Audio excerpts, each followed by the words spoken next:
Dragons. You gotta have dragons. It's right there in the name. They didn't call the game Crypts and Kobolds after all. But how much do we really know about dragons? For a lot of us, surprisingly little, and it's funny because there's actually a lot published on the dragons of Dungeons & Dragons. It's one of the few things that Wizards of the Coast and Hasbro actually own out of the Dungeons & Dragons brand. That's why you see them show up so much in official content. Obviously, they don't own the idea of dragons as a whole. They'd have a lot to explain to almost every major culture in the world, but they do own the idea of the specific dragon designs and traits that exist in Dungeons & Dragons. That's why over at Vox Machina, the animated show, you gotta see the Kirkland brand version of the dragons, which, I mean, look, Wizards of the Coast, Hasbro, whoever's manning the helm there, I know you're watching. First of all, thank you. Remember to like and subscribe. Secondly, I don't know who you have in charge of brand management for Dungeons & Dragons, and I'm not going to look it up. I can only assume they were some kind of nepotism hire, like perhaps they're someone's grandson or nephew, because they're not your friend. They're doing you no favors. The fact that Vox Machina, the animated show based on the streaming show that has been single-handedly elevating your brand over the last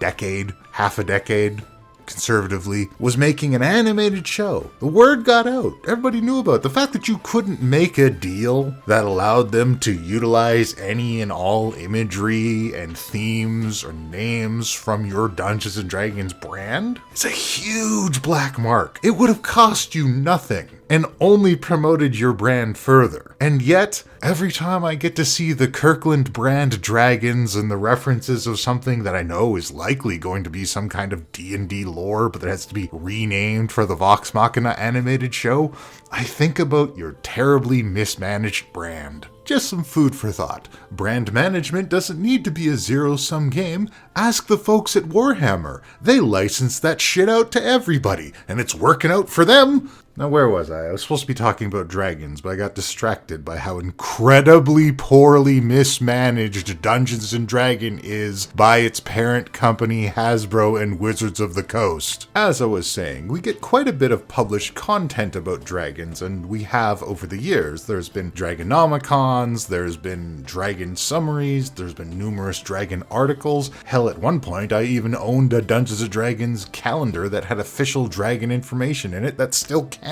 However, you would likely know nothing about any of this if you simply picked up a monster manual and looked at the dragons in there. It would be great if all of this decades of information about dragons were somehow condensed and placed into an easily published article or book, but who wants to do a thing like that? Much easier to put a few paragraphs in the monster manual and knock off for lunch. What I'm driving at here, in between my slings and barbs at our corporate overlords, is that most people don't get to learn the bulk of what dragons are kind of about. The information in the monster manual is a bit lacking, and if you're a story-focused dungeon master like me, you might find yourself looking to put a dragon in your campaign and wondering how exactly to characterize this dragon, where you place them, what they're about, and how they would react to the party, or what their scheme might be if you want to make them the big bad at the end. So I decided to create a handy little video guide, and we're going to start with the Chromatic dragons, the ones that everybody knows. These are the evil dragons, with one for each head to represent the various heads of Tiamat, the mother of dragons. And pay close attention to those two facts, because by the end of the video, neither of them will be true. And we're going to start today with white dragons, or ice dragons, or glacial worms. They got a lot of different names. You know the white dragons. They reside in the snowy north. They got the frost breath. They're usually described as very bestial, and in terms of challenge rating, they're classified among the weakest of all the chromatic dragon types. But in terms of personality, I gotta say white dragons are probably one of my absolute favorite of all the chromatic dragon types, because they're big dummies. An adult white dragon has a base intelligence score of 8, which is by far the lowest of all the chromatic dragon types. And this is in fact the only thing that keeps the white dragons from taking over the entire world. Allow me to explain. White dragons have a voracious appetite. It wouldn't be unusual to find a white dragon dragon with a hoard that consists more of frozen dinners than it does shiny treasure. They're also very adaptive predators. They can swim, hold their breath for long periods of time, they're skilled climbers, they can burrow, and of course they can fly. This, paired with their low intelligence, is part of where their reputation as feral beasts comes into play. However, whereas most beasts will find an equilibrium with their environment and not hunt for more than they need, well, maybe I should let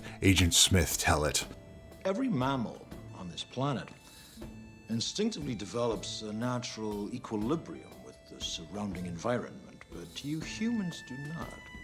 You move to an area and you multiply, and multiply until every natural resource is consumed. And the only way you can survive is to spread to another area. So yes, same deal. White dragons will basically hunt an area until it becomes barren and then move on to the next space. They're not smart enough to figure out what they're doing, they're just hungry, so they're going where the food is. And that's not even the most dangerous thing about them, because white dragons love to fuck. It's true, white dragons are the only dragon that mates for pleasure. So white dragons like to get down. In fact, observations of white dragons indicate that mating in order to procreate, in order to lay eggs and have baby dragons, tends to be somewhat incidental in that they're just getting down all the time and sometimes eventually babies happen. And when white dragon babies do happen, it turns out white dragons do their best to be good parents. I say do their best because they are, of course, as ever, big dummies. And because white dragons love mating so much, and they are, of course, big dummies, they have no issues, they have no hang-ups when it comes to inbreeding and incest. This, of course, leads to a lot of issues with white dragon offspring, with infertile eggs, and various defects and issues with a lack of genetic diversity going on. So all these traits are what make white dragons particularly dangerous, and why I love them so much. They're literally too dumb to live. White dragons breed like rabbits, they'll hump anything that moves, they love mating, and they'll eat an entire area to extinction. But because they inbreed so much, which also leads to them spreading diseases between each other frequently and often because they love humping so much, white dragons usually control their own populations with the defects of inbreeding, death by disease, and getting killed by stronger dragons when they eat a place completely hollow and go try to find new territory. If white dragons were just a little bit smarter and managed each other a little bit better, they would take over the entire world by sheer numbers. The only thing preventing the white dragon apocalypse is white dragons. So yeah, white dragons, big dummies, they like to eat and they like to hump, and they're not too worried about the consequences of either. So I think it's unfair to call them the feral, beast-like dragons in the Dungeons & Dragons universe. They're more like the redneck cousins of all the chromatic dragons. They're just out there doing their own thing. They're not smart enough to know the repercussions of what's going on. They're just banging away and eating everything they can. So let's move on from these big dummies and move on to the Black Dragon. Masters of Acid, Lords of the Swamp. The Black Dragons, or Death Dragons as they're occasionally called, are goths. There's no easy way to say this. Black Dragons are goths. But not like real goths, like goths you might meet and know. Like the worst stereotype version of like a death metal goth, complete with skull face paint. Like the version of a death metal goth that people who go to PTA meetings might imagine. Not like an actual death metal goth who is usually pretty nice people. Black dragons are very distinctive. They have very slender features, their faces are a bit more sunken with skull-like features, and they have these kind of forward protruding, kind of like bull horns. They prefer warmer climates, and they tend to live in swamps, marshes, bogs, lakes, these kinds of things. They can hold their breaths for long periods of time, but unlike their white dragon redneck cousins, they can't burrow or climb. Black dragons are only a little bit more powerful than white dragons, so they tend to be more ambush predators. The difference being that the black dragon knows it might not be as powerful as its opponent, whereas the white dragon does not, because he is, in fact, a big dummy. So black dragons usually lurk under the water, waiting for a chance to ambush, and then they jump out and it's acid breath, and I hope you brought a mop to pick up the rest of your party. But what are they like? Well, let me tell you one thing. Black dragons hate. It doesn't matter who you are. It doesn't matter where you're from. If you are close enough to the black dragon for them to know that you are there, they hate specifically you. There's like a 98% chance that they hate you on a weirdly personal level. And in fact, if you run into a black dragon, your only chance at salvation might be is if you have been in regular communication with a lady black dragon. See, female black dragons kinda control things when it comes to mating and breeding. In fact, they seek out male black dragons that have an impressive treasure hoard when choosing a mate. And sometimes you will even see female black dragons fighting each other over top of a male's treasure hoard if they're competing for the same male, which ends up being an impressive display and kind of a little bit of putting on a performance for the prospective mate. So, black dragons, knowing that they need an impressive treasure hoard and a stylish lair to attract that sexy black dragon female, they tend to talk up their hoards a little bit and will even look for people that they know communicate regularly with black dragons to kind of spread rumors about how great their treasure in their lair is in order to attract female black dragons to their home. So if you find yourself running into a bull black dragon in the swamp that definitely hates you, remember that, it's important. Just tell him, you know Tira, daughter of Scourge from 3 swamps over, and you know that she's looking for a guy with an impressive hoard just like his. And you might just make it out of there completely unmelted. Next up, let's talk about green dragons. Green dragons, or forest dragons, or poison dragons, depending on what you like to call them, are drama queens. They're all about that drama life. They want the secrets, they want the gossip, they want to know what's happening, what's going on, and where the weaknesses are, so they're listening and watching and stalking and waiting. But I'm getting ahead of myself. So you might remember green dragons as the poison breath dragons.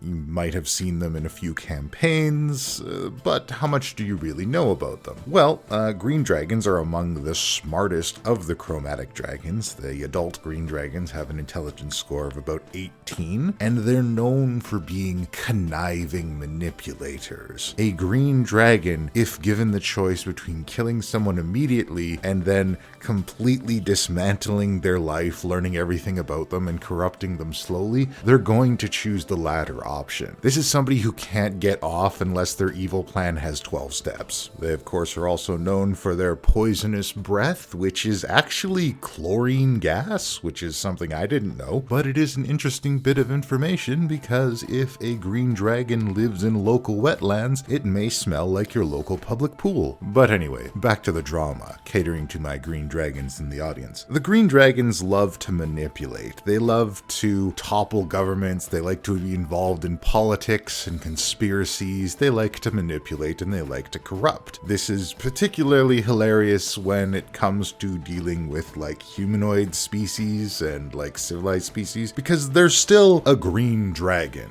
which doesn't have a great reputation. And green dragons, I'm sad and sorry to say, cannot shapeshift. So a green dragon needs to engineer a scenario in which they can speak to like a leader of a town or a religious leader in the guise of some kind of other voice, like a forest spirit or like maybe a fae spirit, or maybe just speaking through a mediary. But they have to get creative with it because not everybody's going to listen to the random green dragon that came out of the forest and said, "Hey bud, let me tell you something. I got this great conspiracy idea. You got to get on board." There's something just deeply hilarious to me about the idea of a green dragon squatting in a bush and whispering out, "Yes, Bishop Fatimar, I'm your conscience." But that might only be funny to me. As a result of this behavior about the way that green dragons are loving the drama, if you step into green dragon's lair, unless you're challenging or provoking them directly,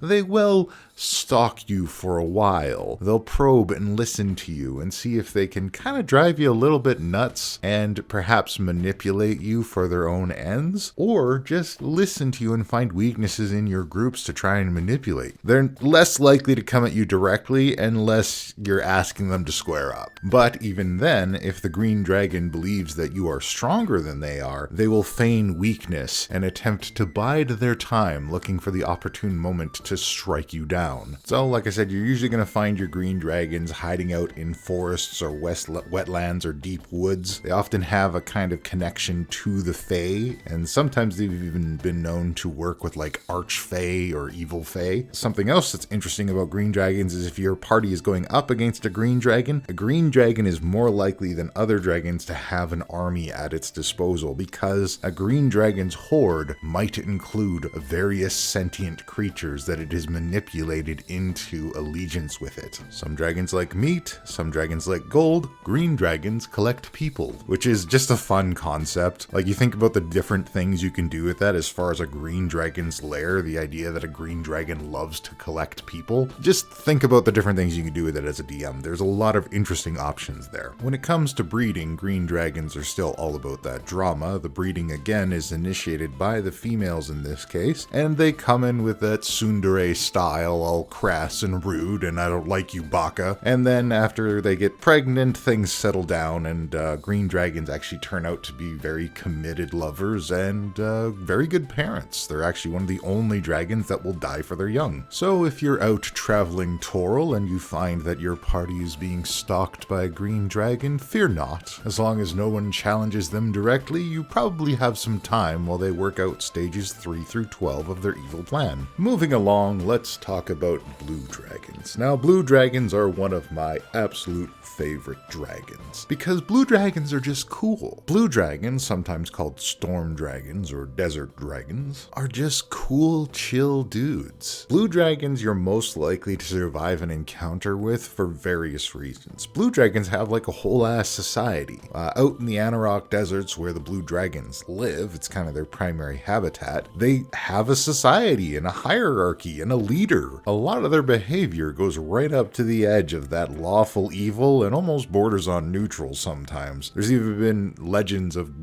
blue dragons letting people escape if they put particularly good effort into their chase across the desert. Besides that, it's a lot of the usual stuff. Blue dragons have a huge horn on the end of their nose, which channels their lightning abilities. They have lightning breath. They live in the desert. They're particularly good at burrowing and flying, but they don't have a swim speed and they can't breathe underwater like other dragons can. Blue dragons also really good parents, and like the green dragons, will die for their young and take good care of them because they live in a society. And honestly, I think that's the most interesting thing about the blue dragons, the fact that they have their own society and like leaders and this hierarchy and this kind of system built up around them opens them up to all kinds of storylines that you could do with blue dragons. You could do a blue dragon story with a dragon prince and like a struggle for leadership in blue dragon society that your players can get involved in. That sounds awesome. I'd love to do that kind of thing. You can't do that kind of thing with the other chromatic dragons because they're all a bunch of fucking loners and hillbillies. Moving on to red dragons. Everyone knows red dragons. They're big and they're red and they're most powerful of all the chromatic dragons besides Tiamat, and they can expel powerful fiery breath,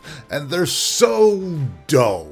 I realize that's subjective, but I just do find them so incredibly boring. Red dragons are all about that avarice. They love to collect treasure. They prefer metallic, shiny things because those don't tend to melt or light on fire quite as easily as the rest of the treasure. And in fact, this is a little bit weird and something I learned in my research, female dragons prefer shinies that have lots of reflective surfaces. But they're all about the shiny golds and treasures, gems, rubies, all that traditional treasure shit. And they love it. They want to accumulate bigger and bigger hoards. They have fiery, explosive tempers. They can't handle criticism. systems, and they're incredibly vain. They're basically tech billionaires. And like, I guess the female ones are like, what if an Instagram influencer became a tech billionaire? And as part of the trend that we've seen in a lot of these chromatic dragon types, probably has something to do with the fact that there is a chromatic dragon queen, just throwing that out there, but red dragon females do tend to be the more aggressive and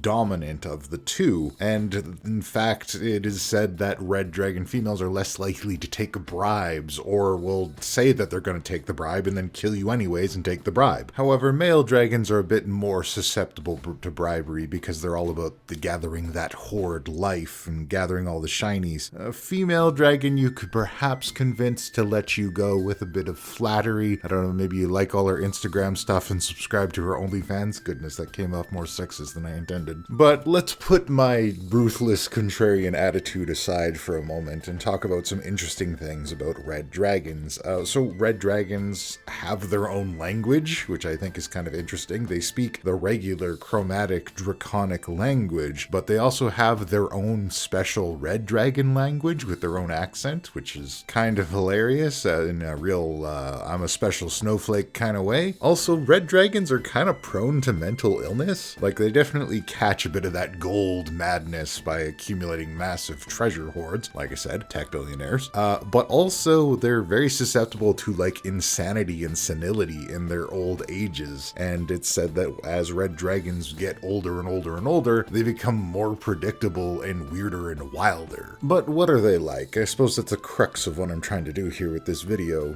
If you encounter a red dragon, he's more likely to monologue at you than the other dragons. He's going to talk about how great he is and how easy it is to defeat you. They do have a tendency to play with their food. Like I said, they can be bribed, although that's less likely to work with a female red dragon, and they can be flattered. They're very vain, but they're not stupid. They are very intelligent and cunning creatures. They are among one of the more intelligent chromatic dragons. In terms of mating, red dragons are also kind of weird because they're bad parents. They don't take care of the eggs the whole time, and the whole mating and courtship is this weird dance of trying not to empower and create new rivals, and also trying not to get killed by more powerful dragons. Once again, the females do initiate, and they look for dragons, red dragons that are powerful and have a lot of gold, but not red dragons that might be a problem later in life. It's all very weird and complicated, kind of like when social climbers talk about dating. And that's the skinny on all your chromatic dragons, at least the ones that everyone knows about. I didn't touch on all of the lesser known ones: brown dragons, purple dragons, gray dragons, yellow dragons, salt dragons, and pink dragons. But we don't usually see those anymore. But purple might be making a comeback in the new Dungeon Master's Guide. Check back later. I hope you all learned something about chromatic dragons today, and if you're a dungeon master, I hope you're a bit more confident in characterizing the next dragon you insert into your campaign. Thank you all for watching. I want to remind everyone that I have games posted up on startplaying.games. You want to check those out if you want to play Dungeons & Dragons with me. I've got games throughout the week, and you can also request games with me. Let me know in there, and I hope to see you at my table. But until next time, everybody, thank you for watching. Please like and subscribe, do that YouTube stuff. Until next time, puck out.